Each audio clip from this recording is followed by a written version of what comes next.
Cold has been the story, but a big midweek warm-up is in our forecast for this week. Good Monday evening, everyone. It's 21 News Chief Meteorologist Eric Wilhelm. We have had snow, we've had wind, we've had cold, and actually today's numbers were so impressive it was one for the record book. So let's dive in. Our high at the Youngstown Warren Airport today, 25 degrees. Now that's 27 degrees colder than the average, and that is good for a new record for today's date. It's the coldest high temperature on record for today. The old record was set not that long ago, back in 2015, the old record 27, but again, today's high was 25, a record low maximum set at the Youngstown Warren Airport today.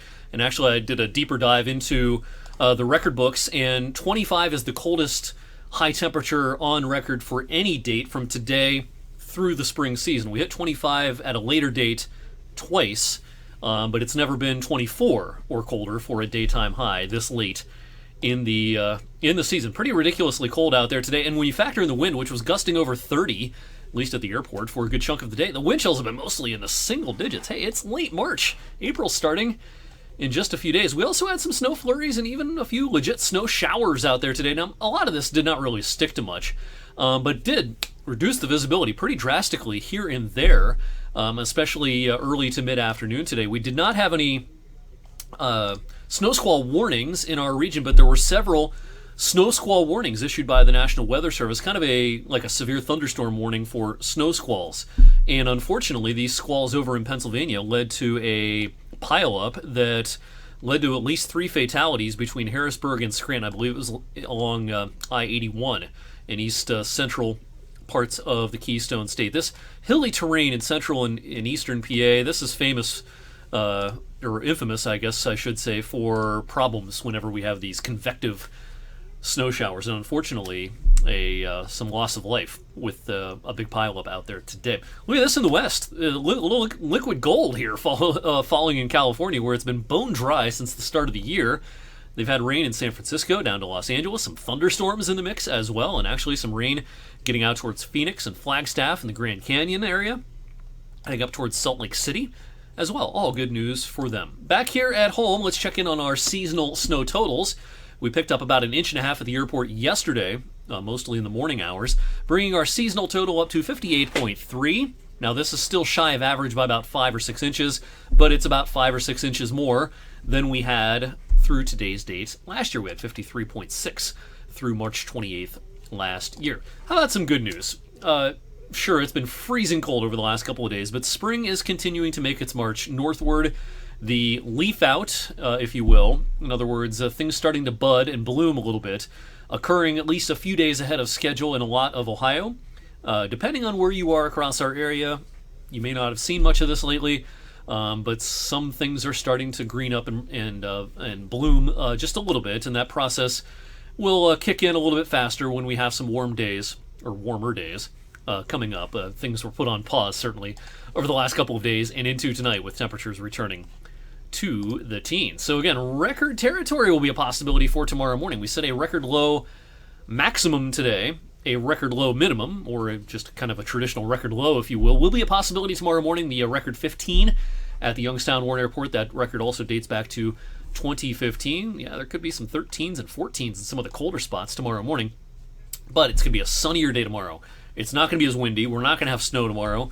Temperatures by midday approaching freezing, getting into the low 40s. Hey, that's still 10 below average, but that 41 with sunshine is going to feel so much nicer tomorrow afternoon compared to today. So high pressure pays us a brief visit tomorrow.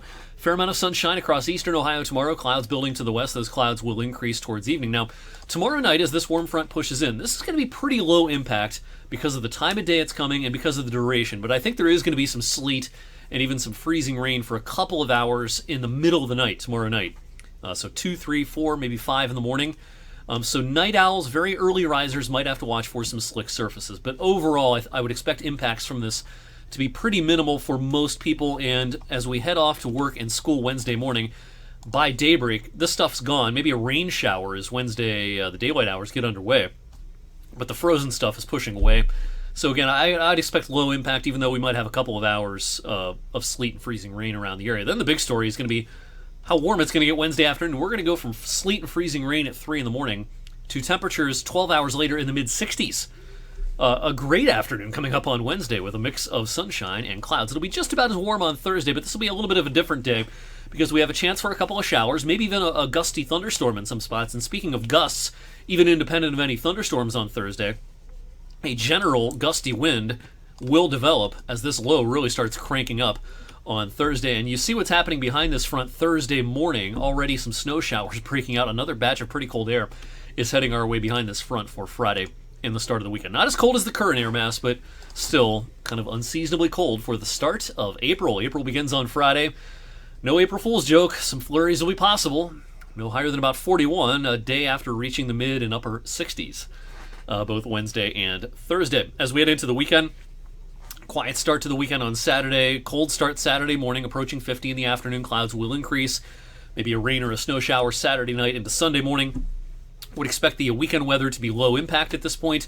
Be nice if it were warmer, though. 49's kind of not great at the beginning of April when our average highs are getting into the mid-50s. I don't see much warmth in the longer range.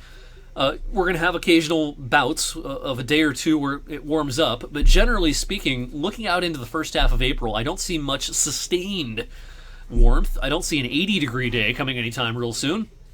This is the official 6 to 10 day outlook from the Climate Prediction Center. I have no qualms with this product showing odds favoring a cooler than average period.